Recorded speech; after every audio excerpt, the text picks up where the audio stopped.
3, 2, 1.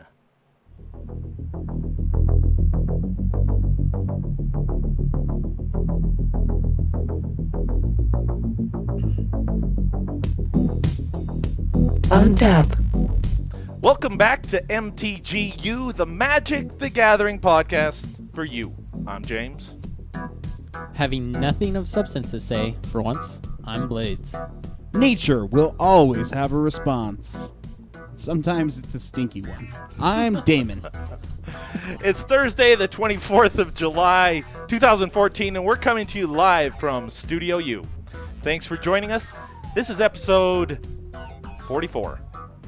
Is it 44? We're on 44? Okay, just so. making sure. That sounds accurate. Yeah. So the funny thing is, a couple things really quick. First of all, you noticed right away that Rich didn't say anything up at the top there. That's because he's not with us today. Yep, he was does, excused however, for get class. to play. He does get to play in a PTQ this weekend, but had to switch his schedule around in order to get the day off. He brought me a note from his mother, excusing him from the podcast. And constant daggers. So that was one thing. The other thing is today in Utah, it's what we call Pioneer Day. It is. Yes. So why do we call it Pioneer Day, guys? Do you know? This is the day that the pioneers made it across the plains and settled the Salt Lake Valley. Isn't that correct? In 1147, yes. Okay, just kidding. 1147? Yeah. Sounds a bit extravagant. It was 1840. Is the year days of 47? Yeah, 1847. That makes sense. Okay, yeah. Anyway. Basically, for people who don't know, it's like playing the game of Oregon Trail and stopping one state early, and most of them made it, which is pretty awesome. That's right. Yep, so here we are. And let's just move along to Upkeep. That was actually a really long untap step. You know how long it took me to untap my cards there? All right, upkeep, announcements. It really helps to untap your cards when you only have one land.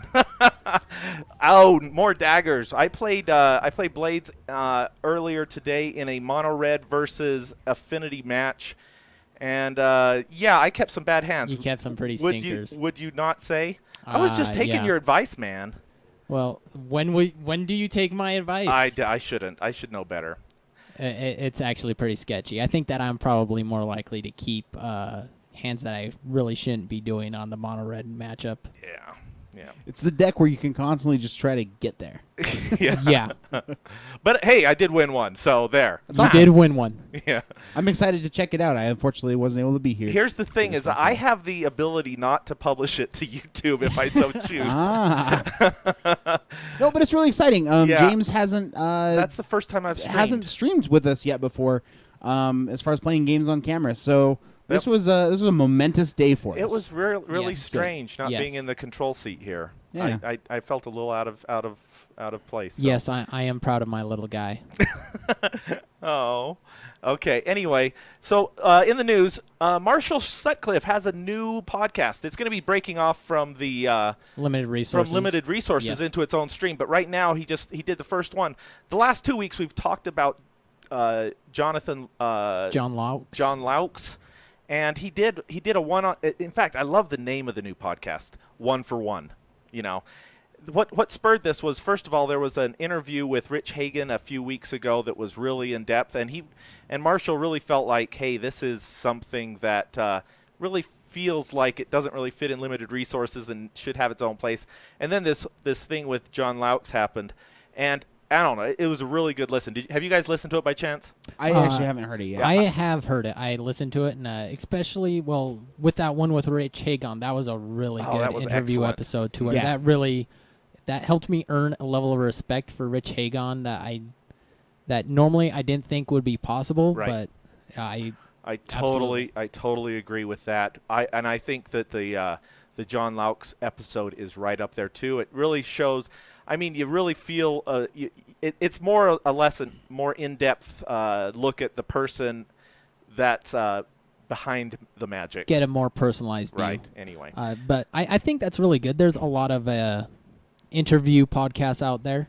A lot of them do a good job, but Marshall does seem to have a knack for that sort of thing. He to has- just getting people's areas and then ask the questions. He asks the right questions, plus he has access to almost anybody. So I think if there's anybody that can do a really good interview, it's him. So I'm really happy about that. Let's move along. What's this next thing? Protection and prosecution of counterfeiters. Yeah, so a while ago we kind of talked about the hubbub that had happened with there was a company in China that was putting out some pretty high quality counterfeits of Magic cards, and I mean, not only were they doing all the classic Modern and Legacy staples, but they're even doing like Elspeth, just your normal standard stuff, and it was kind of interesting because it was all of a sudden radio silence from Wizards of the Coast on this whole thing, and the issue is that they were in the middle of investigating and ultimately prosecuting these guys. They got them to essentially just shut down all their operations and promise not to ever do it again. And then they also, through the same series of investigations, they found, I think, a person in the East Coast here in the U.S. that was putting out a lot of these counterfeits as well. Yes. Wow. Well, that's actually really good. And so so basically they were just like saying, hey, for legal reasons, we couldn't talk about this. But now that, kind of all of the legal stuff is over, let us tell you the things we've done to help protect your guys' collections. Because really, I mean, it sounds cool to get super cheap, old cards that are hard to get a hold of. But if those flood the market, then all of our collections become worthless. And now it doesn't, money falls out of Magic. And we've talked pretty at length about this. But essentially, it really just is a lose-lose for everybody involved. It is. It only makes a few select people, a quick buck, and then, they don't even have an industry for themselves anymore. Yep. So yeah, this is really something because normally Wizards, they can't really talk too much about the secondary market. It's something that they know about and something that they normally don't like to affect outside of their Modern Masters products and stuff. Like, it's just something that they can't acknowledge. But due to the fact that they are going out and doing this, of course they need to because it's somebody else building off their product. But I think it's really good that they are actually putting a spotlight onto this. And for a lot of these, I have heard that, like, visually they just don't make it for the proxies. So it wasn't a huge thing, but it was starting to get to the point of where it could be getting something big. Like these across the seas printers of them. Yeah, it's kind of interesting. In fact, as far as like the details that were wrong, we've talked about our friend, the proxy guy in the past, right? And their proxying community, and he's just very detail oriented and does a really great job at making essentially indistinguishable stuff, Right. And so he went through and basically like did a breakdown of each little thing that was wrong in these counterfeits and how you could tell that they were wrong. And then as he was doing these breakdowns and putting the information out, he realized, holy crap, I'm giving these guys the ability to make a second generation of these that are going to be even harder to tell the difference for. So he stopped putting that information out publicly as far as his opinion, just because he did have a really good eye for detail. But yeah, I mean, they were to the point that people were buying and selling these and not knowing. And I could definitely see like trading it if it was in a sleeve or something. It's really easy for that stuff to slip by. And like we said, not beneficial for anybody in the community ultimately. So yeah, absolutely. I will put that link in the show notes as well as in the chat room right here. So last week we made a brief mention, and here on stream we also showed kind of a rough version of the Garruk that was a black on black San Diego Comic-Con. Or Garruk, as the case may be. Oh, who did I say? Everybody says Garruk. It's really okay. Oh, right, it is Garruk. Garruk. Garruk. Hey, Garruk. What are you eating? Is that a Skin and vegetable? bones. Have another big beastie. Anyways, so they finally came out and showed us sketches of what each one of these San Diego Comic-Con Planeswalkers look like. We had some lower resolution images. Yeah, like it was sort of like just them all put together. Yeah. Right. A small picture a thumbnail, frame. yeah. And now we have much better quality images. So we put that out in a tweet a little while ago. So if you guys are interested, just wanted to highlight that. It's kind of some fun news. And they look really cool. Except I really wish that like the comic books or something was... Like I'm really a big Most fan of the art. them look really cool. So this Ajani looks a little strange. It looks like Ajani's holding his head in his arm to me. Can you see that? Well, I mean, when you're that buff, you don't need a neck. So yeah. Yeah, and like you said, Liliana does look like she's It looks like she's pregnant, and that skull is just sort of like her. pregnant with power Yeah. Whoa. and darkness. Yes, Totally. she is. Yeah, I got nothing. Yeah. Anyway, agreed. All right, and what's next? Top 25 ranking. Yes, so this is something we don't normally put a huge highlight on. But anyways, the top 25 pros, according to their pro points, are tracked on a week-to-week basis on the Wizards of the Coast site. And, people will move a little bit on this list from time to time. And the idea is that when all of the seasons for the year get over, whoever's on the top of this list will be the player of the year based on points. And then also based on this list, they'll have several invitations to Players' Championship, which is like an invitation only. Essentially, it's like cutting to the end of day 2 on a Pro Tour, going right to the top 8. Like it's really, really high stakes, and they pay them a lot of money, and it's really cool. So anyways, this year-long season is finally getting ready to come to a close. And really right at the very top, we're left with Reed Duke, who's, Magic's nicest guy. We've talked about him in the past. And then also Jeremy Desani, the pro from France. He jumped onto the scene this year and has had some really excellent finishes. Yep. And so it's really going to be kind of down between these two guys to decide who's going to be the player of the year. It would take really poor finishes from these guys and really excellent finishes from somebody out in left field to be able to knock either one of these guys out. They're like 20 points ahead of anybody else. It's kind of ridiculous. Desani is just slightly higher than Duke right now. Well, actually, in this week's top 25, I think Duke might be ahead. I could be wrong, though. I could be crazy. Let me click on the link.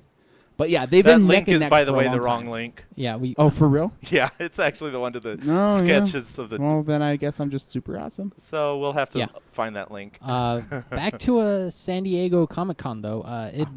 Mark Rosewater has been putting out there that they are gonna have a panel out there, a bunch of the WotC guys, and he has stated that, hey, if you care about the future of Magic, you should probably be watching this. He has stated that they should be streaming this. So it's highly speculated that there is going to be things from Theros in this, maybe some drastic changes. You mean Or Cons of Tarkir? Cons? Yeah, things of Theros. Yeah, we've been there, done Theros. that. Yeah, we're going back in time. Yeah. No, just kidding. That's cool. So when is the stream? I believe it's sometime Saturday, since as Comic-Con starts on Friday and goes through the weekend. But they've already started setting up booths and everything. I've seen posts on Twitter all about it, and I'm actually looking forward to it quite a bit. Hopefully it'll be rebroadcast, because I think a number of you might be someplace else. Yeah, it's true. Okay, so I did pull this up. Reed Duke is ahead of Desani by 0.3 points. Wow. 0.3? 0.3. How do you get to 0.3? So the idea is that they take the aggregate points from last year, and they slowly fall off as far as their relevance to your current standings. And so at the end of the year, all of your last year's points fall off, and it's only this year's points. The idea is that they didn't want to have, like, other sports have a way to track, who's the best golfer, who's the best tennis player. And you can say that with confidence really at any time. Right. Magic didn't have that. They would have this whole year-long race, and then everybody would start at ground zero again. And so what they did is they decided to keep people's rankings from the previous year, and then as they moved into the new season, those points would become less and less relevant as the season moved on. So that, say like you were like number 2, but then you just didn't go to any tournaments. Well, like pretty soon you'd slowly start to fall off the top 25 ranking, but it would still show that you're like an excellent player and things like that. And that just gives more of a consistent view of who's really at the top of the game as far as tournament finishes in Magic right now. Okay, that makes sense. So Yeah, so does it roll over from year to year? it sure does. Or so even 3 years ago will have some effect on your score? No. So when just the previous year. When this season officially finishes, 100% of last year will have fallen off. Oh, okay. So just 1 year previous. You're only judged for what happens at the so on this year. If you were terrible 3 years ago, and then you jumped up last year, it won't. So does what? So 3 years from now, James, exactly. your score is still going to be at a flat 0. That's what that means. I mean, I don't know. Okay. I feel like we are all trolling, but just in case there's any lack of clarity. Okay. At 6 months through the season, I just you want to get understand half of your points from the That's previous all year. I want to do is Does that make understand. sense? Like, if you're 50% through the season, then 50% of your points matter right now. And it just gives you a consistent look at who's. Okay. Anyways, I feel like I went too deep. No, I Had a really Big Bang moment. I really wanted to know. PT M15. When is it? Next weekend? So is that not this weekend, but next weekend? Yeah. Right. So for you in podcast land, you're probably listening to this on Saturday, so next week. Or this weekend coming up. If you're watching this live right now, not this weekend that's happening, but Right. It's August 3rd and 4th and 5th, or 4th, 5th, 6th, something like that. But it's the first weekend of August. It'll be standard. So Friday is the including- 4th. No, Okay. I'm wrong. Oh my. Friday is the 1st. So doesn't it usually start on a Friday? Yes. Yes. So sorry. First, First, second, second, and third. third. Okay. Yep. First, second, and third. And that'll be really exciting because it'll be the bloated standard, is kind of how I refer to it as, because we have every possible set that could exist in standard all there at the same time. And it'll be really interesting to see if any of the M15 cards were powerful enough to cause any of the pro teams to want to experiment with different decks, or if we're just going to see a sea of mono black and mono blue again. Right. So that'll be kind of interesting to find out. Yeah. Cool. Does that pretty much wrap up our upkeep?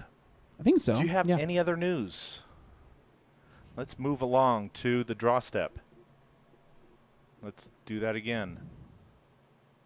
Draw step. There we go. All right. And we already talked about the MTGYou, I think. Right? I Yep, mean, so- we've basically already done it. Yeah, we certainly covered it, but we just wanted to say that our official MTGYou for this week is going to be the 1-for-1 podcast. And we'll put a link in the show And notes. so we'll for certainly that. put a link so you guys can listen to that if you want to. Just like we said, especially that Rich Hagon episode and John Laux. I mean, he was with Marshall for a long time, and I will definitely look forward to seeing all the different interviews that could come of that, because I like to get an inside peek in different people's lives. For Yeah, sure. it sounds a little bit sporadic, like whenever Marshall will have time for it, but And- that seems fine. And when something comes up, it's not going to be he Yeah, doesn't like guarantee big a weekly issues, thing. like right? I could see him interviewing the Crackgate guy. Yeah, I think he already has put a call into him. That's kind of intense. I'm just kidding. Oh, see, now you got my mind blown. Wild speculation at home on MTGYou. Ooh, everybody wave your hands in the air. Okay, well, let's move along to our actual draws. And I'm going to do, everybody thinks I'm going to do a red card, right? Because that's what I always do, right? Right. Not me. I'm Not doing this week. No, sir. Meteorite. Hmm. Now, why did I do this one? Well, first of all, it's not red. It's an artifact. And I love the flavor of this guy. This is awesome. Meteorite, yeah, it costs 5 mana, so it's a little bit expensive. But it deals 2 damage to creature or player. Shock. I Yeah, see a so shock is associated so with it's- this card. So it's a shock. And then you can tap it for any color. So that's actually pretty cool. You bring it in, does 2 points of damage, and then any color. And I love this flavor text. And if I'm lying, he began. ... Anyway, that's mine for today. What do you guys think of my pick? So, colorless burn is really hard to come by.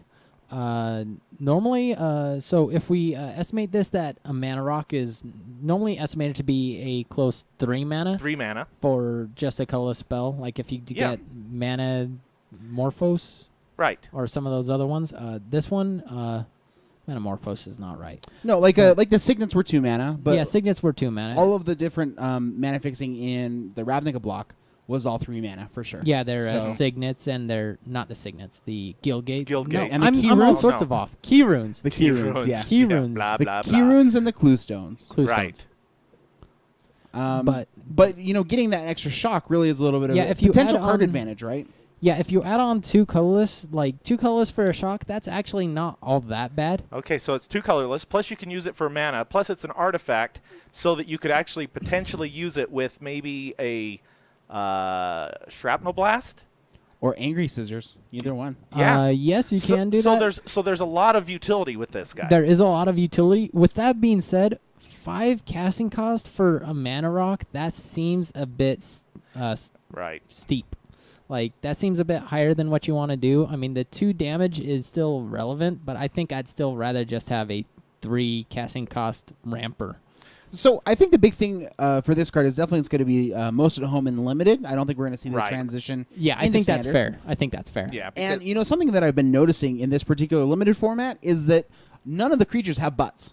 Like, Yes. so many No, creatures that's have true. very, very low toughness. So I actually think that this shock is going to do a lot more work than people give it credit for. That's true. That is It's actually so a in fair a way, statement. it's removal. Five mana removal, which isn't, in our format isn't shameful based on Right, yeah. Doomblade costs 5 in this format. So, right. you know. So Yep. Yeah. anyway, interesting card. I really like it, and it's not red, people. So there. Boom. Boom. Drop the mic. It All also right. helps you splash easily for a third color. Right. And Blades, you're up next. So recently, last week we were streaming a little bit of #Team Geist, that modern deck, and ever since I seen it play there, it's piqued my interest to where I had a lot of questions for it, like why is it playing this Batterskull in the main board? Why is it playing it in the sideboard? I was unsure. So my card this week is a Geist of Saint Traft, 1 colorless, white, blue for a 2/2 legendary creature, spirit cleric. Hexproof. Whenever he attacks, he gets a 4/4 attacking angel with him that exiles at the end of the combat step. So with him, I've been searching for a decent red, white, blue list for quite a while. I've been jumping between the Kiki control to normal blue, white, red control, and I've just felt unsatisfied. The Kiki control felt a little bit too wavery, like you get too many Kikis in hand and there's not enough to do with them, and I felt like that's just not the way to go. With normal blue-white control, it seems like you just diddle around too much without anything on board to actually end the game. Like, it helps you live, but you're not actually doing anything to close out the game as much. So you end up to just top deck like a few lands in a row one time, and that just ends up just to give you the loss in so many different scenarios. And Blades, it seems like you were so dissatisfied with blue, white, red lists that you couldn't find one, that you joined the dark side and you wanted to play a mono red list for the PTQ, I did. right? I was actually sold on mono red, and this whole time Yeah. I'm just like, I feel so bad about this. Like there's got to be something wrong. I can't play mono red. Mono red is horrible. And actually, mono red is actually a liable deck in this new metagame. Oh, it for has sure. so many good game 1 matchups. Especially if you had somebody that knew how to pilot it. Yeah, I feel like that is actually a super relevant deck coming into it. Yeah. So the thing is that playing mono red, it actually doesn't have the greatest matchup against Affinity. And going into this new PTQ season, I feel like Affinity is probably going to be public enemy number 1. Yeah, I mean, it's very regional, the metagames. And, Yes. and here where we live, there are a lot of Affinity players around here. There are Affinity a and lot. Tron, it seems like, for whatever reason, in Utah, people just want artifacts. So. Yeah, that seems like the way they go, which in Standard, it seems like people have a tendency to steer a little bit more towards control in Utah. But to where we were that, like, I didn't want to play mono red and have a terrible matchup against public enemy number 1. I mean, it isn't a terrible matchup. It's not an unwinnable matchup, but it's still pretty bad. So I started playing this #Team Geist list at the start of this week, and I am absolutely sold. Like, for what blue, white, red has been doing, to where it didn't have enough to lock out the game. Geist pretty much solves that. He comes down, and he's a guy that is untouchable, and he swings through he ends games quick. Yep. He absolutely does. I'm playing more click, and those are actually super relevant as well. And the absolute number 1 thing that I love about the list is that they actually play aggressively with their snapcasters. Yeah. Like turn 2, it's actually super relevant to slam out a snapcaster without flashing anything back. And just start beating him in the face, especially against combo decks. Especially against combo Yeah. decks. Like, you get in at least like 6 free damage, and that's really good for a 2 casting cost spell. And the big thing to note here, though, guys, is just that it's a blue-white spell that is a 6/6 for 3 mana. Like, it's just ridiculous. Absolutely, and just to the fact that it plays like 15 removal spells with Electrolyze included into that, Geist is going to get through fairly easily, and he's going to help you end the games fairly quick. I've heard him referenced to as a red card, and I actually don't think that that's too far off from being accurate. I know. I love that. Makes me like him. Yeah. All right. Anything else on Geist? Moving think so. along. Yep. Damon. All right, so my card for this week is going to be Back to Nature. It's 1 and a green for an instant uncommon. Destroy all enchantments. Now, we were just in an enchantment block. This card was leaked in the spoiler, and people thought, oh my gosh, I wanted to play Constellation, and now my hopes are dashed. I can never play Constellation because this card exists and it's going to be in sideboards. Yep. And you know what? I think people have overreacted a little bit to this card. Enchantments need to be so in every deck that it's worth it for you to not want to play enchantments and to want to remove everybody else's stuff because it comes up so often. I think if you really want to play a Constellation type deck, that unless it becomes really one of the best standard decks, like a mainstay, a staple. yeah, that you're just not going to see this card in sideboards. And also, like, it's a green card. One of the very best green cards right now is Courser Crewfix. Like, that is a very, very relevant card.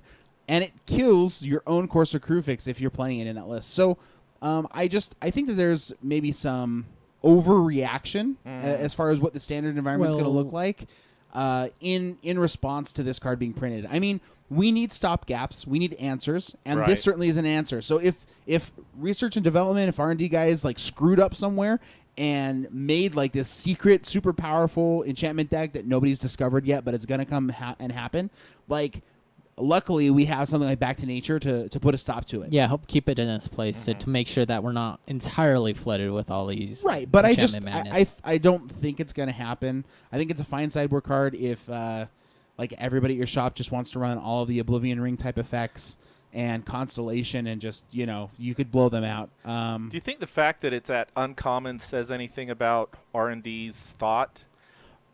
Yeah, actually, like, I mean, if it was a totally broken card, then maybe they would want to create more hype around it and make it and a if they rare. were, I mean, it is a reprint from a while ago. Oh, but yeah. And if they were totally worried about it, so it's reprinted as an uncommon, probably it was uncommon then. Yeah. And if they were worried about something totally being broken, they may have even lowered it down to common, I suppose. Right. I think that's probably a extravagant claim.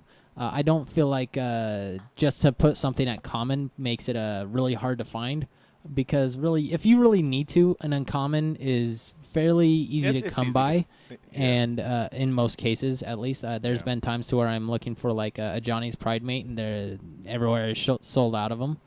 But for this one being uncommon, I don't think that's too big of I don't think it's going to be a big deal. Yeah, I don't think it's going to hinder too much. So anyways, I guess that's all I want to do with my draw step is just tell everybody, you know what, if you're worried, calm down. You can go ahead and play your Constellation deck. And until you start winning every F&M for 2 or 3 weeks in a row, I wouldn't expect to see this card coming in against you. And I don't know that I see it, you know, happening in the big international meta game on Magic Online or anything. Yeah, which means that enchantments, the Constellation decks, are probably going to be something similar to Dredge, to where, it's going to be good for a week, but then next week it's probably going to fall off. I could see that. All right. And anything else in our draw step, guys? I don't think so. Yeah, sounds good. All right. Moving right along. Main phase. Oh, that was loud. I always forget to turn the volume back up to where it needs to be, and so some of our bumpers go by softly, and then I remember, and then it's anyway. One of these days I'll get all of this figured out. All right, so today we're talking about Duels of the Planeswalkers. The three of us have had a chance to play it. I downloaded it on my iPad, and I've played it a little bit. I've been trying to play it as much as I can, but I have an iPad too, and at first it was working rather well, and now it crashes frequently, which is extremely frustrating. So do you think that's just due to the version of your iPad? I don't know, but I think so. I want to try it. I'm going to have to just make the sacrifice and go buy a new iPad. That's a huge sacrifice. No, I'm kidding. I may not do that, but I really want to. I think that it will run better on the newer ones. I've seen other people complain. In fact, it was the lady from Loading Reading Run. What is her name? Kathleen. Kathleen. She was saying that she was frustrated with it on her iPad Mini. But I don't think she has I don't know. It depends on if she has the new Mini or not. If it's the older Mini, it would have the same specs as what mine has. And so it just, I don't know. So just in case you guys have been living under a rock and don't know, what is Duels of the Planeswalkers? Yeah, before I just go off and start complaining about my iPad, we should really just start with the basics, James. What is Duels of the Planeswalkers? So Duels of the Planeswalkers is a simplified approximation of playing games of Magic. The user interface is pretty friendly. The card pool is somewhat limited, so they don't have to program as many things into it. You know, one of the big problems with Magic Online is just that it includes every card that's ever been printed. And so I think that there's a lot going on under the hood that makes that program very complicated to run. And because Duels of Planeswalkers is a smaller card pool, theoretically they should be able to make a user interface that just runs pretty smoothly. That, and like if there's a card that's a huge problem, they just can leave it out. Right. They're not committed to using every card in the format. Exactly. So the thing that it's really great at is just teaching people to play Magic, because if you've ever learned Magic from another human being before, the way that I did, you make the same mistake a couple of times. Like, okay, so to tap the manas, I put it on my head. No, I put it on my. I know I do a thing with a land. And after you screw it up 10 times... Are we playing Indian poker right now? Yeah. So after you screw it up 10 times, like, they start to give you, like, those sighs and those looks, and you start to feel dumb. And if I wasn't so comfortable feeling dumb, I probably would have walked away from Magic with that first experience. But what's nice about a computer is that it just patiently waits for you to make as many mistakes as you need to until you get comfortable with the program. And this is available on Steam, the Google Play Network, the App Store for Apple. It's available on Xbox and PlayStation. So really, if you have a digital thingy that you play games on, this exists on there. So that's pretty cool.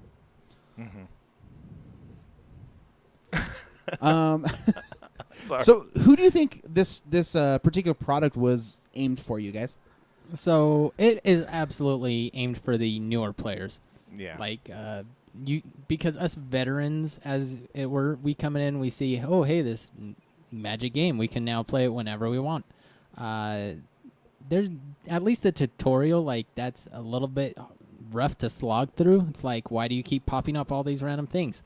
When you're a new player, you really need those to help you out. And just with that, like, a lot of the games early on, they are pretty much simple on what you need to do, what you need to accomplish to get through to win the game. That and the cards, for the most part, that you play, they're pretty much just vanilla creatures with subpar abilities. There's nothing too extravagant, nothing too meta-game changing that you're grabbing from your standard pool and pulling it into this online game. Yeah, and one of the things that Wizards said right off the bat was that, the first year, this has been coming out now since, I believe, M11. Yeah, I think... Right. That sounds accurate. And the thing that they discovered right away was that this became suddenly their very best product to teach someone who's never seen a Magic card. Without a doubt. They go, is enchantment kind of like an enchanted, like, am I enchanted by this? Right. Like, I don't know what are these enchantments? What is a sorcery? Am I a sorcerer supreme? Is this like a Gandalf thing? I don't know what this is. Like, I don't know where you're somebody going with who this. doesn't know anything about Magic can get into Duels of the Planeswalkers and walk through the very most simple parts of every game and come out on the other side kind of knowing what's going on in a game of Magic, which is pretty cool. Right. And that's actually the way I got started. I downloaded Duels of the Planeswalkers Magic 2013, and that's what got me going with it. I walked into the card shop. You know, there's a promo you can print off. I walked in the card shop, and hundreds of dollars, nay, thousands of dollars later, yeah, I think I'm sitting here. Thousands. I'm sitting here in front of you, podcasting about it. So, yeah, what can I say? But that version actually still works actually well on my iPad, and I still play it. So, I'm back to talking about my iPad, guys. Is that what this whole podcast is about? MTGYou, the iPad podcast for you. That's right. Yes. So, where should we go from here? I mean, our experiences about playing it, or is there more background we want to go through? I think that the one kind of really cool last highlight to say, positively towards Duels of the Planeswalkers, kind of just as a franchise, is going over kind of who Carrie Oliver is. You know, she's a gal from England who her friend made her play Duels of the Planeswalkers so that she could go play the pre-release. Right. She had fun at the pre-release and went and played the launch event. And then they're like, hey, here's an extended deck. Learn how to play this. And then she accidentally won a PTQ. I mean, obviously not accidentally, but she obviously was naturally pretty talented, picked up the game and just sort of kept doing these steps forward and forward. And in under a year, she won that PTQ, qualified for Pro Tour Nagoya in 2011. Yep. Her goal going into the Pro Tour was just to win 2 rounds. That's all she wanted out of the tournament. And when they interviewed her, she was like 4-1-1. So she's like, I've already done twice as good as I hoped to. Not only did she make it to day 2, but she actually took 32nd place. Yeah. Which puts her 32. in a different bracket as far as pro points, puts her in a different bracket as far as how much money she got paid. And so in 1 year, she went from playing Duels of the Planeswalkers for the first time to sitting on one of the biggest stages in Magic. And she became kind of like a darling of Wizards of the Coast. They're like, hey, look, you can play, Duels of the Planeswalkers and then go to the Pro Tour. But she just has like a really cool story, and she continues to write for Channel Fireball. She has some pretty good articles from time to time. I know back when I was playing, you've heard me and Rich talk several times about Dungrove Elder and that deck that we played in that era. Yeah. And she was a really big, she was really big on the Dungrove deck at that time, and that's it was some of her articles that kind of convinced me to play that style of deck. So, Right. And also as a new player, reading her articles were very like aspirational for me. I'm like, like I could also improve, So anyways, I'm kind of a fan of her work and what she does. So anyways, that's kind of, the cool things and was sort of the goals in making Duels of Planeswalkers for the first time. So anyways, each iteration they do from year to year, they make some changes. And there are quite a few changes that they made to this year's iteration of the game. So what are some of those? Yeah, specifically the top one that they're talking about is that this is the first year that we've actually had real deck building, where it didn't limit you to just a select card pool for each individual deck. You can actually some other really cool things. In fact, let me see if I can bring up this screen. Here's a screen. If you happen to be on our video, you can see this. Otherwise, you'll just have to. We'll try to describe what we're seeing here. But you can pick through cards. You can see things, of course, like your mana curve, the number of spells you have, creatures, other spells. It even goes as far as to try to it does some calculations to figure out the speed, the strength, the control, the synergy of the deck. And any deck that you can build with this, it will give that same rating for the deck you build. So it varies. It's got like a system built into it, I guess, on what the programmers felt were good and what they felt was doing good at that time. So this is a pretty huge difference from the old one, where it just gave you pretty much your stock list, and then you could earn up to 25 cards, I think it was. I think it was. Like, so imagine like a starter deck, right? Like Right. a little $15 starter decks that you get, and then if there was like kind of on training wheels, you could unlock 25 cards that would make your deck better. And you could and then you could swap cards in and out, or by default, actually, each card would just go into your deck. And so your deck is actually just keeping... Which was actually bigger quite and rough. bigger. Right, and your bigger, deck is just getting... And it actually goes ahead and adds land to go with it, which would be terrible if it didn't.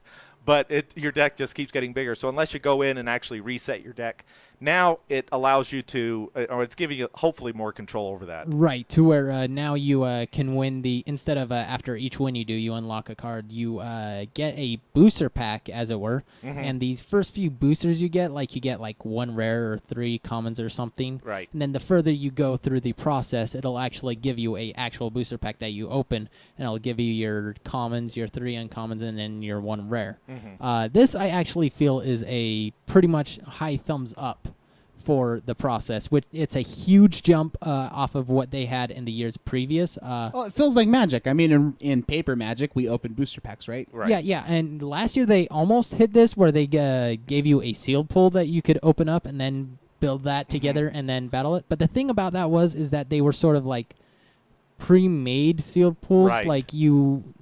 Depending on your user interface. And I'll just say right now, this is one of my big complaints about Duels of the Planeswalkers is its strength and a weakness. It's how scripted everything is. The games are scripted. They do feel fairly scripted. But and so sometimes, I mean, obviously the computer has a perfect draw every single time, and you'll have your. I almost feel like even sometimes the players' draws are scripted poorly.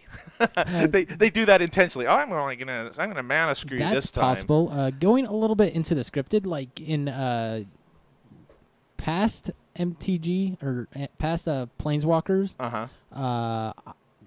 I was pretty big onto M13. Right. That one, and then I played a little bit of the M14. That didn't really catch my attention too much. But on M13, I know at least for sure that they had their pre-constructed decks where it's like every turn your opponent would have a squad or a Suntail Hawk, and every turn he'd just play a Suntail Hawk after Suntail Hawk. I know. And I haven't delved too deep into this new one. I'm about 30% through it, I would claim to be, but I haven't seen any of that thus far. There are no challenges in this one, and that's one of the big things that people have kind of noticed, is that in every version of Duels of the Planeswalkers prior to this, they'd have these challenge levels that it would just sort of throw you in the middle of the situation, and it was scripted. You'd have a particular hand, and a particular, your opponent would have certain things on their battlefield. It would set up a situation. And they go, okay, you have one creature and one removal spell. There's one and way a to get through land, this and win the game. And you're one life, and they have 5 creatures, and they're about to attack you. How do you win? Ready, go. Right. And it just was like, they're like brain teasers. And a lot of people really felt like that they got some of the most growth from playing Duels of the Planeswalkers. That was out of those challenge actually levels. quite good because I always think of myself as a pretty high-end player, and I always enjoyed those. And there was some of those where I would spend like half an hour at a time just trying to figure them out. Okay, so what if I do it like this? You got to stack everything right. I was actually quite interested in those, and the fact that those are gone is actually a pretty big thumbs down in my mind. But when I was saying scripted, I'm not even talking about those challenges. But I'm just talking about the games just the themselves. encounters. You know that every time that they play this card on turn 1, this card on turn 2, and they always have the perfect draw, which is understandable as far as for programming reasons. To this day, I still have this argument. Somebody says, somebody commented on a Magic Minute I did about Duels of the Planeswalker, and they made the comment that it's just a way of withholding features from year to year is just a way of Wizards of getting more of your money. And I don't think that that's what Wizards is out there to do. Of course, I'm not here to say that Wizards isn't making money on this. I'm not saying that at all. However, what I do know a thing or two about programming because I am a programmer, and I know that years ago IBM made Big Blue and programmed a computer to play chess against a human. And that computer finally won the world champion chess player. A computer has not been invented that is able to outthink a human at a rudimentary level of Magic. It's just too complicated. It's simply too complicated. And so to say that Wizards is intentionally withheld like custom deck building for this is not an argument that I put very much weight in, because I really understand, just from my perspective, I think that there's a lot that goes into it, and I don't know how you could even begin to with the card pool that exists. So anyway. Is just to kind of like try to understand what it is that you're saying, because I am not a programmer. Are you saying there's really only so many resources or so much space available? That there really is only room for so many interactions or features before you kind of start to lag the whole thing and exactly. I mean, look at what's happening to my iPad now. I mean, it's crashing. Do I think that it's because they put a bug in it that makes it so it intentionally crashes? No, I think it's stretching the resources. No, I think it's other things you download that gives you the bug. Oh, that's what we're talking about now. Dun, dun, dun.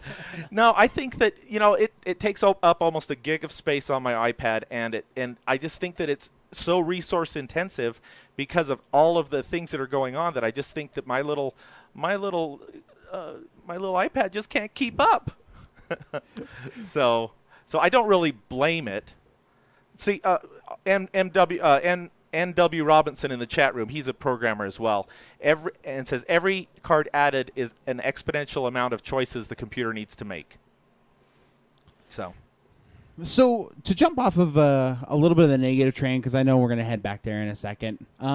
Yeah. There are a couple of other highlights that I actually really liked out of this version. One of the big ones is, of course, in M15, we've all been pretty excited by the mythic cycle of soul of such and such a plane. So, like, your soul of Theros, soul of Ravnica, Zendikar, Innistrad, Chandalar, like all of these souls. And in this particular game, you actually travel from each of these planes. Right. And you're chasing down Garrick, who, of course, now has been Veil Cursed, and you get to find out, like, the background, like, it was the Anaki, which is the red legendary creature from M15. He's like an Anaki. Right. And so it's these ogre people who were really smart at artifacts that made the Chain Veil, and Liliana could kind of handle it, but Garrick is all messed up from it, and so he's starting to hunt other planeswalkers, and it kind of puts you in the role of this planeswalker who's discovered that there's like a disturbance in the force, and you're trying to figure out what's going on with Garrick and understand his background. And I was wondering kind of how they were going to roll out his story.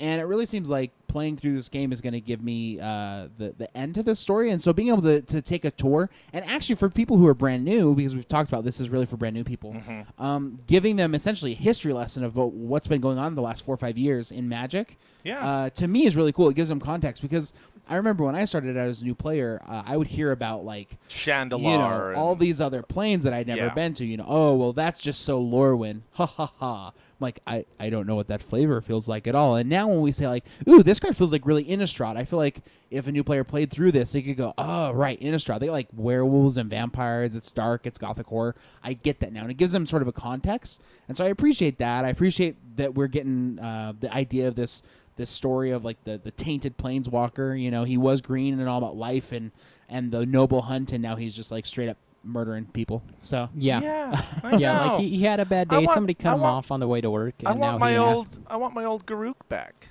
Right. So, notice I said Garuk. Yeah. Garrick, you're too skinny. What have you been eating? Chain veils?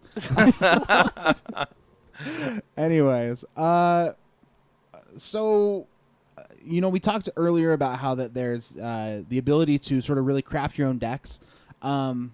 Through some of the stuff that I read, and actually through my own experience, I got to the end of the tutorial, and I'm really embarrassed to admit this, but I actually had to fight the tutorial boss. Now, like, I do a podcast about Magic. I'm playing a PTQ. Like, you're I've pretty had savvy money when it comes finishes to the at sealed some format. tournaments. Like, I feel like I'm not a noob, and I couldn't beat the tutorial boss for 6 times in a row. And I tried the blue-green deck because I'm like, oh, enter the battlefield abilities. Like, if all these decks are the same, sort of same power level, then I want to do the fun thing. So I'll do the cool Simic-y enter the battlefield ability deck. That'll be awesome. And I just get pounded to death by this green-red deck. And I'm like, okay, so the Polis Crusher deck kills me. That's fine. I know I'll be like a tempo deck, and I'll choose the Is It one because, of course, I was like started on blue, right? So I'm like, oh, I'll be like sort of aggressive and like bounces stuff and burn him out at the end. That'll be super cool. And so I did it, and he's just like, kill your gutter snipe. Now you're dead. I was like, oh.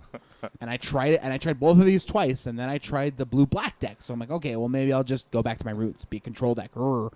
And, I almost won, so then I tried again, and like I think on the 6th try, finally, I had to like spend probably 20 minutes trying to figure out how to manually select the mana to tap because I had 6 mana on the table. I wanted to play a 4 mana black spell, and I needed to hold up blue for a counter spell because I'm like, if I play this guy and then he plays another creature, I'm going to be so far behind I will never win.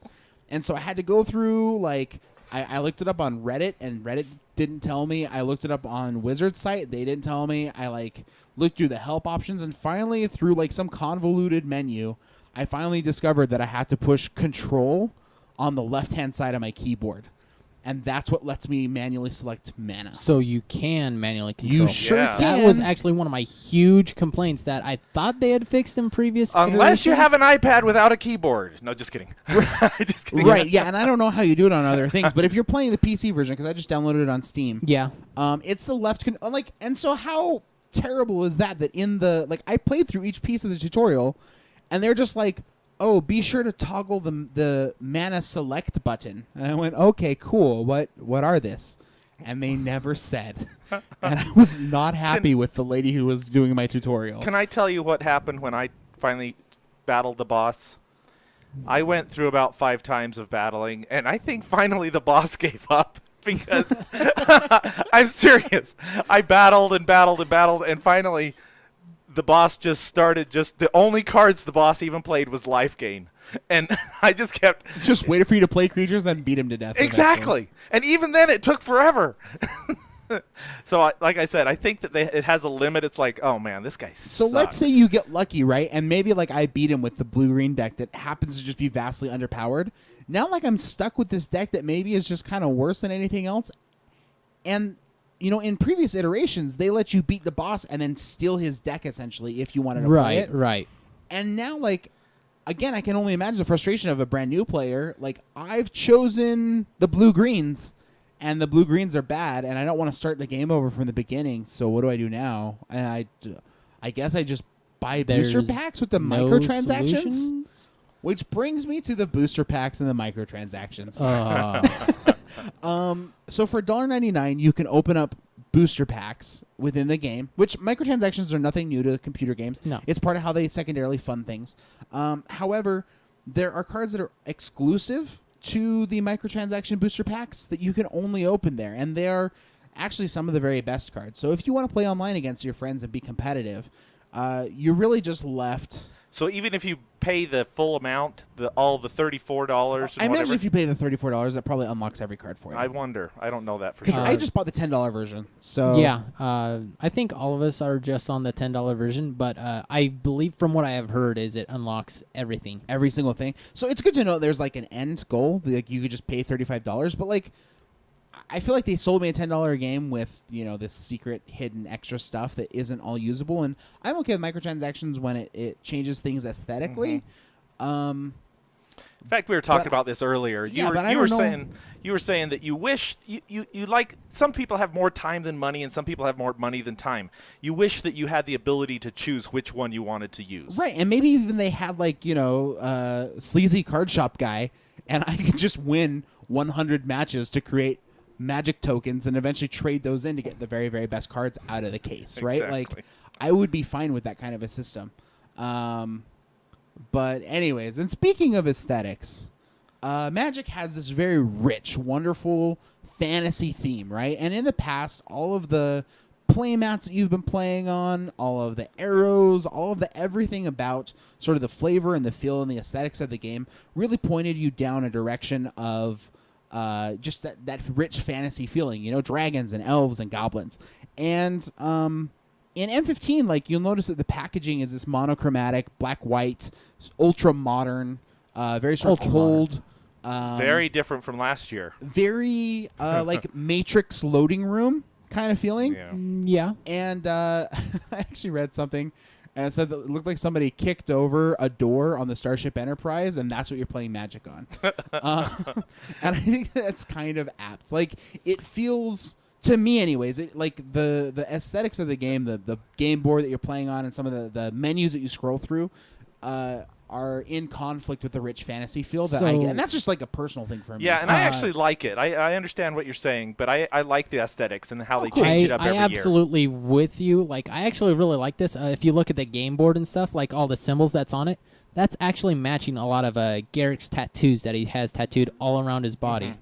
So that sort of has a little bit of flavor to it. The metal part about it, and where it like splits open like robotically, I love and that with part this like too. red lava thing on the metal, a little bit counterproductive from what you want to be doing. But like, I want that on our table. It takes away from the fantasy aspect. You got a screenshot of that, right, James? Yeah, let me go to that. Thanks for reminding me. But quick, little goblin minions, go jump across the fiery trench. So here we have a screenshot. It shows the fiery trench in the middle that opens up during combat. Yeah. And I'm trying to figure out how to do that on our own podcast. So it's in the works, guys. Yeah, coming at you. It's in the works. But no, I do like I actually like it. But every year it changes, and so if you don't like it, wait another year, and it'll look different. So yeah, like that's not enough to deter me as much. Like the Battlefield is whatever. It's cool for now, a little bit counterproductive from the feeling, but I As far as the black and white modern look to it, I actually don't mind that at all. Like on the booster pack wrappings and whatnot. Like I'm fine with it. Like on the booster packs, and even the menus really are kind like of that. okay. It just, to me, I feel like I have these happy elves in like a wooden glen, and then they're on like they're on a metal in the future. Yeah. I don't know, and that's like, again, it's probably just me. Man, I'm like usually like Mr. Positive Happy Guy, and here I am. Well, being we're negative giving Nancy. we're trying to give a But well-rounded this is like my honest, view. Yeah, this is like my honest opinion. Like I spent several hours with it. I made it through the first boss, and I mean, certainly I have not played the game through to completion. But yeah, this is kind of where I'm living at with the game. Anyways, Yeah. there was one other notable disinclusion. In the past they've had things like two-headed dragon or plane chase or Two-headed arch enemy. giant. Two-headed giant. Yeah. They're And there is a community or multiplayer multiplayer. version, but I believe that it's just like a battle royale. Is it? Yeah, That is it's- something that I was unable to explore. So Blades attempted it and was unable to get in there. Anyways, I just like that's another thing. Like as far as like being an initial entry level user interface, like I have a thingy. It tells me that I have it and I can't get in there, and that's, I don't know. It's bothersome to me. Yeah. Anyways. So, anything left to say? What else do we have to talk about with this? Overall, are we wrapping it up now, or do you have anything left on your list? Just a little bit, just to where from year to year it does jump a little bit from it. Like it gives you a new feature or a few new features every year. I don't feel like it's enough, truth be told. Well, Like I want to, like, for every year, if I'm gonna keep paying the same $10 premium, I'm breaking the bank. Which Well, I mean, last year they gave us scavenging ooze in order to break the bank, right? right. they did, and that artwork was beautiful Yeah. on Scavenging Right. News. And this year, I mean, like the souls are cool. But they're the not souls are Scavenging not News Scavenging cool. News $10. Yeah, and they're Yeah. not Titan cool either. Right. Here's the thing: $10 for it doesn't give you $10 worth of entertainment. You know how much do you spend at a movie theater for? Right. See, You so know? so that's and this debatable. This is for a year's worth of gameplay. Are you going to get $10 worth of entertainment value out of it? I'm not saying that it's perfect, and in fact, I would say that every year it's good that they keep coming out with new ones because they haven't made it right yet. But it's good that they have things left to do. But $10, So Damon, actually, I'm still in this comment from Damon from earlier. So like to where I did buy some of the previous versions, dropping $10 on this new version, I don't feel is worth it. I Right. feel if you get one, that's fine. It's gonna settle your Magic craving for that little bit. But dropping an extra $10 or $30 for this new version, it simply just is not worth it. Like there's not enough cool shenanigans for you to get through to make it Now, worth it. again, we're talking from franchise players. I think if you're I a totally brand new agree. player, Yeah. if you're somebody who's like on the fringe, you found us like MTGYou, and maybe I'm interested in the Magics, And- and you haven't played before, man, go out and buy this because honestly, as much as I'm griping, I feel like they're relatively minor things in comparison to the fact that this teaches you how to freaking play Magic, and that's really So, cool. I think of the Yes. four of us, I think that you're exactly right. I think I'm the one that this is aimed at more than the three of you guys, you and you It and Rich. does teach you. It teaches you to be comfortable with your plays and how to play correctly. And if you have no other version, yes, get in onto it. Yeah, for sure. But if you have a previous version, there's not really too much incentive. And here's the last thing that I feel like I'm stuck, and I understand it's dirty Blizzard money, but like I feel like I'm comparing this to Hearthstone. Yeah, and I'm And not even going to it's- start comparing and it it's to Hearthstone. free. Yeah. Like, and that just feel like I feel like where we're at in the world of digital card games and digital card gaming, like they had this opportunity. Hearthstone is crazy popular. You get on a Twitch and it's always in the top 3 as far as Three people, times as popular. Yeah, it's like always in the top 3 as far as the number like of people who are streaming and watching on Twitch, right? Yep. Yeah. And so like there's all these people who are interested in digital card gaming suddenly.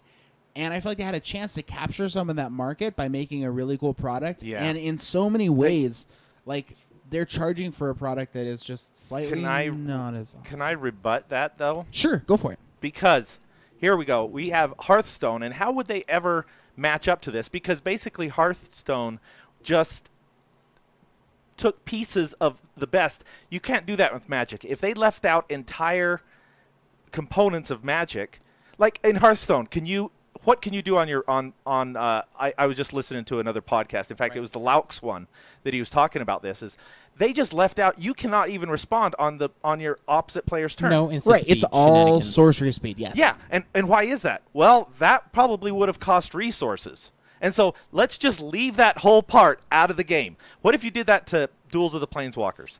How People many would be way more complaining for sure. Whoa. Absolutely. No instances. This is ridiculous. I don't That- get instances. That would be game over. Well, and so ev- there are 20 years worth of Magic that has to go into this. Right, versus literally like There are. maybe It- 300 cards out of 300 Hearthstone, right? cards. It's a tiny Yeah. pool It leaves you versus false expectations if Exactly. you just take away the instant speed. Exactly. So it's just you can't even compare the two, and if you try to, it's not a fair comparison whatsoever. Now, even Hearthstone, they don't come out with 4 sets a year.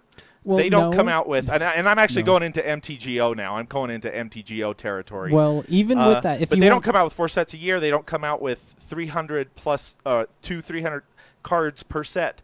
They're coming out with tiny little new things as they go, and anything that's too hard to do, they just chuck it out the window because it's entirely digital. Well, yeah, that and they never laid out those expectations to do so. But if you really want to think about it, MTGO has been online and people have been streaming it since stream has been a thing. Hearthstone has been out for like 6 months now. I mean, the beta went 6 earlier to than that. The year. beta early. Yeah.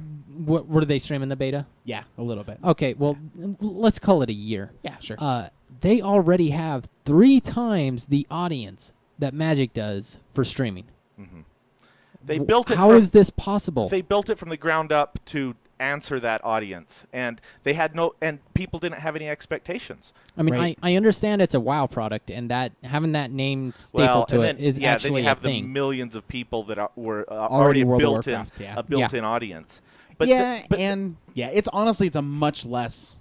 Like again, I feel like as a person who doesn't really play Hearthstone, like I have a very small background in Hearthstone, and I literally sat down for 1.5 evenings and like leveled up like 6 levels and went almost undefeated Right. for like hours and hours. And I don't feel like that should be right either. So I don't know. Maybe I'm just hard to please. Anyways, yeah, I don't think it's a fair comparison. I You're think right, I think it's a terrible comparison, and Yeah. you're a bad person. No, fair enough.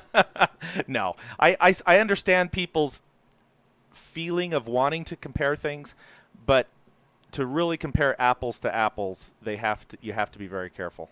It's the truth. Yeah, and ultimately, Magic is a paper game that is being taken into the digital realm, and that right there is the rub. Yep. Because they think about paper first, and then the digital designers have to figure out how to do it, and that is extremely tough. And also, if you're just perhaps a Duels of the Planeswalkers only player, or you have very little experience with the paper Magic, like I promise, guys, the rabbit hole goes way deeper, and it's a lot of fun when you get into some of the more complex stuff, and it's worth investing in if it's something that you already enjoy. So Absolutely. There's things that they can't even do with MTGO and digital that you can do with paper. Right. That's just not possible yet. So anyway, have we pretty much beat that dead horse? I think so. All right. over and over again. We personally, let's just one more time. Blades, you're a no on it. I'm For I the think di- I'm for the more of a no enfranchised. on it. I'm expecting more. I've been out for a couple years, and I expect more from a product like that. It doesn't look bad.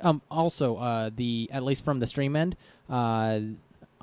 they click and drag for everything, where it looks like they just copy and pasted the same thing from like where you could tell that they made it navigating easier. menus on a touchscreen is very different Yeah. than on a mouse Yeah, and keyboard. where on mouse keyboard you can just click something. Where in this one you click and then you drag and then it does its wheel around thing. That seems like a pretty big fail. I wonder what platform they use to program it in, because a lot of these, there's a platform on the background that makes it so that you can translate it to each of the platforms easily. And I wonder if it's based on that, or if it's something that's completely, what's the term, proprietary. Right, and I understand like the same thing with the Magic news site where it's just a garbage heap when you go onto it from the PC version. But from what I understand, it's easier to navigate on PC your... is not terrible. Honestly, on my phone, I sometimes can't even get the article section to load still. Oh, Oh, no. yeah? No, that's not good. I've heard that they're trying to work it more towards the handheld digital But devices. that's not good then. But That doesn't bode yeah, well. it seems like... Damon, what's your takeaway? So the takeaway here is, if you feel at all uncomfortable with the rules of Magic, if you're looking to get into F&M, if you're looking to get into Magic at all for the first place, definitely 100% worth the $10. If you are an enfranchised player, if you're very comfortable explaining what priority is, if you win more often than you lose at F&M, unless you're interested in the promo card, I might let this one slip by. So Absolutely. And my only advice is to someone of my skill level and lower, yeah, I think it's a good idea, unless you have an iPad 2 or less. then maybe think about doing something else. I don't know. Anyway, so I think that's, like I said, just about wraps it up. Yep. All right. Combat phase. So this week in our combat phase, I got to combat my family. We went camping. We went to the lake. And I did my favorite thing when I go to the lake. I stay inside my trailer and draft. No, no. I took some conspiracy cards with us, and me, my son, my wife, and my daughter sat around at night late, and we drafted one night. Then the next, we drafted for a good hour or two, just because we were so busy talking to each other. It was just an open draft, and then the next night we played a game. And then the next night we played the same deck again, and we're going to play it one more time before we redraft. So this is the really cool thing about Conspiracy, is because I actually have my family motivated now, and they actually like this idea of having the same cards to draft over and over again, so that they don't have to learn new cards every single time. This is good. So we're going to make a little bit of a cube with this. Maybe, we'll open up a few more packs and mix and match in a little bit.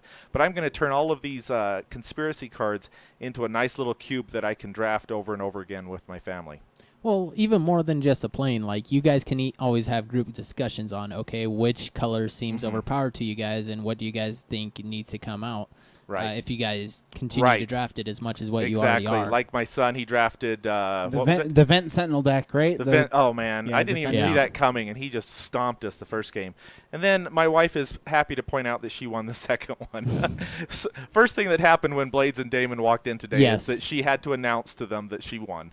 So yes, and I was extremely excited for her. Yeah, that was honestly, fun. James, I feel like you're in a really unique position. I got to say, there's probably a lot of people out there who are both Magic players and family men who can't imagine a situation where they get to play Magic, drafting with the rest of their family. So it's actually like a really cool, unique situation for you. I'm thrilled about it, and it's a good thing I'm not overly competitive, because then I don't take it too personally when I lose, and I'm just in it for a good time. Right, for sure. Anyway. And Conspiracy is like the perfect kind of thing for that, right? Totally agree. Yep. How about you guys? What did you do? So I played a crud ton of Modern. Like all week, whenever I get the chance, my wife has been she's been willing enough to give me time to invite friends over to my house and test Modern with me. And the other week, or like Monday earlier, like she thought that I was only gonna have like one guy over to be testing with, and I had my whole kitchen full of nerds. Like it was not a pretty smell, but I was able to slam through a couple games. I have been playing that Geist list like I've been saying earlier, and before and with my blue, white, red matchups, like I was like 50-50 win percentage, like, and that's being kind of generous, right? Kind of generous. Well, and you really had to earn every one of the wins with it, especially the straight control version. Yeah. Like there's so many things that could go wrong, and it felt like you were always just winning by like a razor's edge. You're just walking that felt line. a little bit like that. Like you're walking that line up until even when you're resolving Sphinx's Revelation and stuff. Right. And I felt like I had a decent list for that sort of thing, and it still wasn't anywhere near. But with this Geist one, where you just do put on that much pressure early on, and you keep going through the motions, and I'm pretty much sold on it. I absolutely, like, I feel like my matchups are pretty good across the board for the expected metagame, where we are probably going to be seeing less of a combo metagame. It's still going to be there, but I feel like to where that's against combo decks, that deck is going to be fighting a little bit more, but where I'm going to have a better matchup against most other tens of the spectrum, where I'm expected to see a moderate amount of Zoo. I'm expecting to see a crud ton of Affinity, and then a fairly large amount of pod decks and a large amount of Tron. The Tron seems to be the one of the worst matchups for me right now. I think I'm just ever so slightly favored, like maybe 51% or something like that. Okay. But so I've been tuning my sideboard to try and help with that a little bit more, and I'm hoping that the Aven Mind Sensor coming in from the board is really going to help shore up that matchup, because in that one, it seems like if you let them go late enough, they'll just resolve their Eye of Ugin, and then they just keep tutoring up their Emrakul. And as soon as he's resolved, there's not really much you can do. Yeah, so like I've mentioned before, we got a PTQ coming up this weekend, and, it just seems like it's been hard for us to get our schedules to sync up. And so this will be the first time that Blades, Rich, and I will all be going to the same PTQ at the same time. Yes. And so I'm really excited to kind of have like a mostly Team MTGYou PTQ experience. Me and Blades are probably going to be 73 out of 75 cards, exactly the same. Being like the Utah contingent of Team Geist, while GP Boston is happening the same weekend. And so I'm excited to see how well the deck does. I'm actually really glad that the PTQ is happening the same weekend as that Grand Prix, because if that list does really well, it'll suddenly be on everybody's radars. But I really think that nobody here is going to be expecting it unless they're like podcast listeners. Yeah, I think that here or in Utah, we like don't they're have randomly a whole like lot. into the same stuff that we are. So Yeah, I don't think that's really happening. Where we did get the list off of Compulsive Research, Scotty Mac's channel. Right. I think that we might just go a little bit under the radar there, and I For think sure. that a lot of times people are going to see blue, white, red, and they're going to sideboard for probably a more grindy game, and we might be able to escape out those extra wins. That's another factor to think about it as yeah, well. the surprise factor I'm really excited for. So anyways, I've just been reading a lot about the deck. They got some great resources out there about it. I'm really excited to just continue to play the deck some more. We're going to play it some more tonight after this. Yeah. And I just, I feel like the last PTQ, I went in a little bit cocksure and didn't have enough. Like, I kind of like put together a deck that I feel like wasn't tested quite enough at the end, at the last minute. And I feel like I have a lot more experience under my belt, and I'm taking this one a lot more seriously than I did the last time. So certainly if I just get crushed, then it will hurt more. Well, this one, and you're doing a bit more But, studying for it. To where yeah. the last time at the last PTQ, it was like 2 days before, and I remember talking to you that night, and I was trying to. We were discussing on what kind of control deck Right. for you to play, and I remember you were sold on one thing, and we were discussing it and everything, and it was that there wasn't enough. There wasn't enough community involvement into it, and there wasn't enough just test playing as a whole. Yeah. I feel like I was a little bit untested and everything else. So, and then the next PTQ I missed. So I'm excited to kind of redeem myself as far as my preparation. And I just really want to go, and win or lose, I just want to play really good Magic. Just try not to just throw games randomly, and just Right. try to just have excellent play. And I think that's really all you can expect out of yourself. So- Absolutely. With the community involvement, to where I've had a decent amount of experience with it. Right. You can go online and listen to streams about how they feel like everything should be played with it. I feel like you have a pretty good play group that'll give you the experience that you need, Right. without actually having like that 100 hours of experience with it. Yeah, I definitely feel like some of the stuff I've been able to watch and read has given me a little bit of a leap forward as well. So, anyways, I'm freaking excited to just jam Geist on turn 3 and smoke people out of the water. It'll be awesome. Yep. I'm looking forward to hearing of your weekend exploits. Yeah. So, okay. So on our combat phase, is that about it? I think so. Yep. Let's move Second main phase. right along. So, this is where we talk about things like email feedback and iTunes reviews. And let me just say that, man, we have the best fans in the entire world. Thank you for everyone that has giving us a 5-star review. You know, right now we have 26. I don't quite understand this because we have 26 iTunes reviews. Last week we had 25, and yet I see 2 new ones here. So I don't understand how we have 2 new ones and yet we only have 26. Maybe someone took one back. In any way, Take backsies. yeah.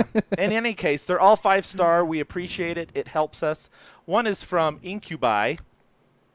It says fun for all play. I may not even said that right, but we'll just leave that at that. Fun for all players, casual or competitive. This podcast gives a unique view on many different aspects of the game, Magic: The Gathering. Great podcast, and I'm expecting these guys to go far. Yeah, but here's another one. Thanks to Incubi for that. This one is from Chris the Professor, and I think we even know Chris the Professor. Yeah. Chris the Prof. Yep, Yeah, Prof on Chris. Twitter. Yep. He does his Boards and Swords podcast. That is correct. Shout out to him. Thank you so much for this one. Boards and Swords, go check that out. A well-constructed podcast. If you're a Magic fan of any experience, you'll love this show. The hosts cover all kinds of Magic topics with both professional and casual points of view. Great way to up your game. So thanks to just our fans. We are such fans of you. We really appreciate it. We love interacting on a daily basis with you through Twitter. If you ever have anything, shout us out on Twitter. Make sure you're following us, because actually we have a contest. Are we going to do it tomorrow or are we going to do it today? Let's go ahead and start it today. In fact, do you have the image pulled up that you can show people? Let me see if I can pull up the image. Let me see if I can find it here so that... Actually, while James is working on that, we also got an email from our good friend Peter /PopCultureCube, and we chat with him a lot. I feel like it's kind of weird. Like, I didn't really feel like through like a podcast community I could feel like I'm friends with people, but I kind of am starting to feel like that with like a lot of folks. Like Chris the Prof is also one of them, and we just like. I know I'm forgetting lots of people, but the point is, like, it just was really nice to have your guys' feedback from time to time. I know Rich and I were talking last week after we talked about Sealed, and we both were like, man, did what we say, like, even make any sense? Or, like, was it even good or bad? Or I don't know. And like, we just got this, like, really, really nice email just being like, hey, man, like, you helped me, like, think about Sealed in a way that I hadn't before. And just to know that, like, some stuff, like, resonates, because it's really hard to self-monitor and know if what you're saying even makes sense, to other people's perspectives. Right. I hope the biggest thing there was no ornithopter. Right. Obviously. That's But anyways, it was just it's again not only like for our own reasons of wanting to increase our community and our presence online with the 5-star reviews and stuff like that, but just like on a very personal level, man, we just really like interacting with you guys and talking to you and becoming friends and getting to know people more and more. And also just that feedback is so important for us to know kind of where we should steer the podcast and what things we should talk about. The way that we know what to talk about is through feedback. So otherwise we're just walking around blind, just kind of right. Like, I wonder what people want to really hear, Like, we should probably just start talking about iPads all the time. Exactly. This is now going to be an iPad podcast. Okay. So this is what this contest is called. This is a new contest, and it's called MTGYouZoom. MTGYouZoom. Okay. And I'm going to post this on Twitter. I'm zooming. He's zooming. No? Come on and zoom. Zoom. Well, like, I don't have a very big frame, so I gotta like maybe baby zoom. More like that, but anyways, okay. If you go to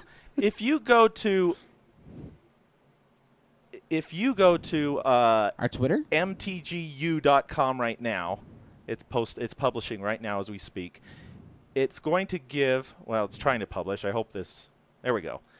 It gives the first. This is where the official page is for seeing this here, and it gives the rules. I'll give the rules right now.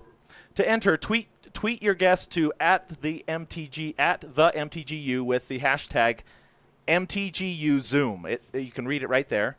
Let me give you put a link in the chat room so you can see. To be eligible to win, you must follow @the MTGYou. Please, only one entry per day unless you retweet the daily announcement. Retweeting the daily announcement will earn you an extra guess for that day. A daily announcement with a new zoomed-out picture will be posted each day until the card is guessed. The guessing day resets at midnight Mountain Standard Time. And here's the prize. We decided this earlier today. We're giving away Nissa from M15. Yes. So just in case you guys didn't catch it, it's an incredibly zoomed up picture of a card in Magic. We don't want to give any other hints yet. We may give hints as we go on. We'll have to see how hard it is. But anyways, so what you're seeing right now is a somewhat pixelated, incredibly zoomed up picture of a Magic card. So right now it's kind of going to be a shot in the dark, and each day we're going to slowly zoom back until somebody notices some element of the card that exists and does an appropriate guess. And like I said, if you've already guessed once in a day and you guess it correctly, but it's your second guess, we're probably just going to ignore that one. So, you might just want to guess once, unless we'll be putting out a tweet here. And if you retweet it to your followers, then you can get a second guess. It's like, I'm going to guess that this is Lightning Bolt. Or retweet then Llanowar Elves or whatever. Yep. So I just picked alpha cards to be safe. So that's our new contest, and we still have, of course, the iTunes contest going through the end of the year. Give us a 5-star review. You'll be in the running for a cool Pro Tour playmat, GP playmat, whatever.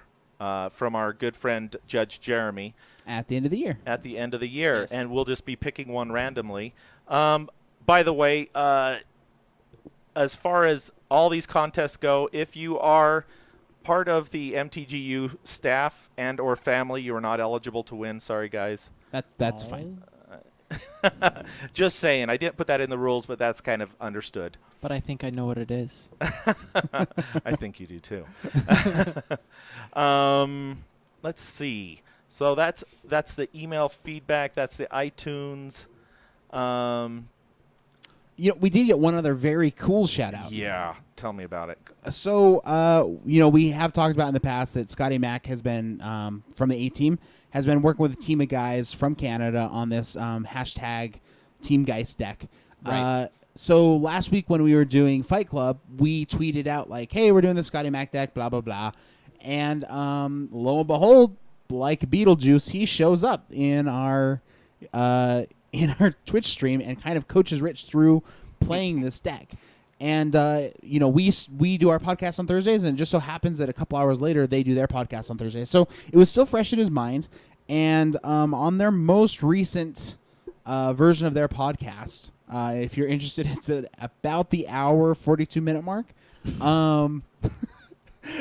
I've listened to it probably 5 times because it makes me so happy. He goes to sleep listening to it.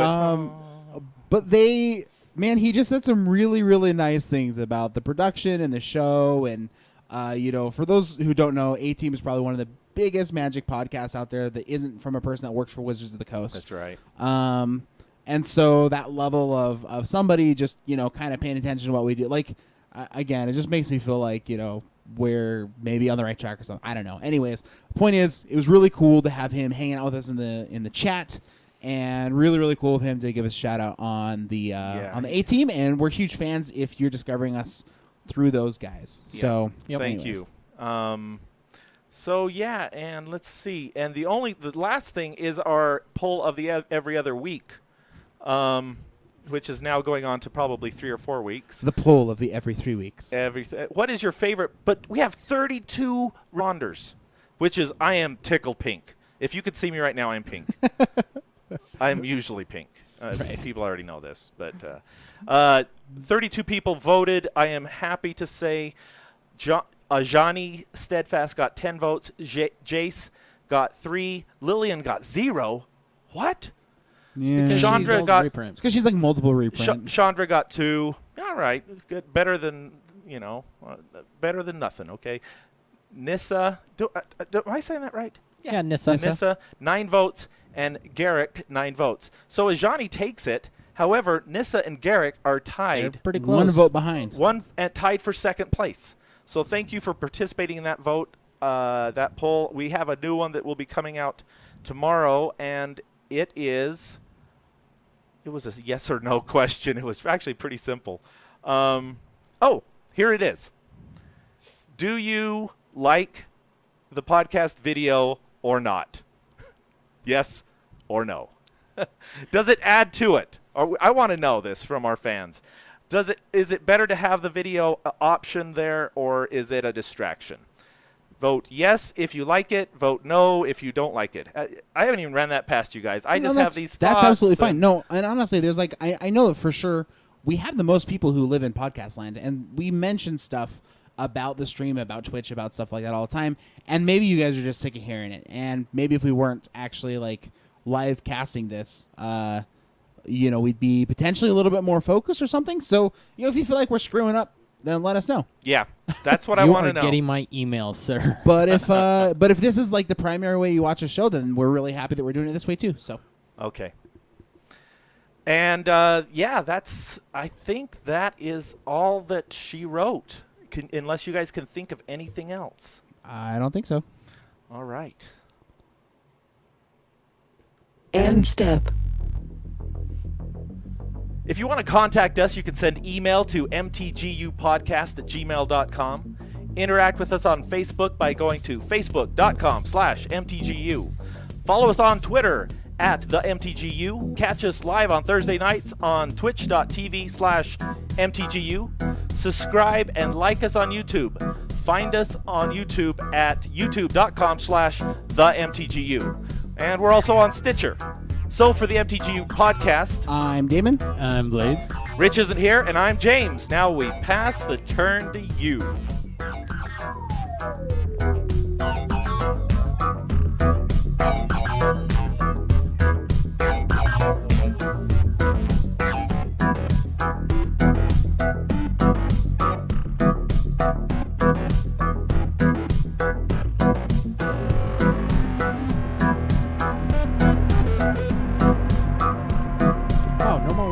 At the end of these things.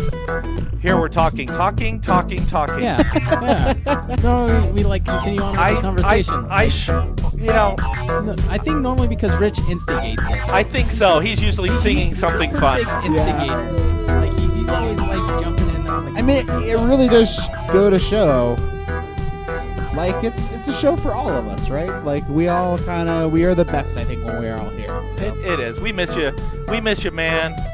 For sure. We miss you, Jobin. Well, he tosses. Did we just call him Jobin? Yeah, we did. Well, he tosses in a lot of controversy into our mix as well. He does. And I think that's really a good thing. Mostly because a lot of his ideas are wrong.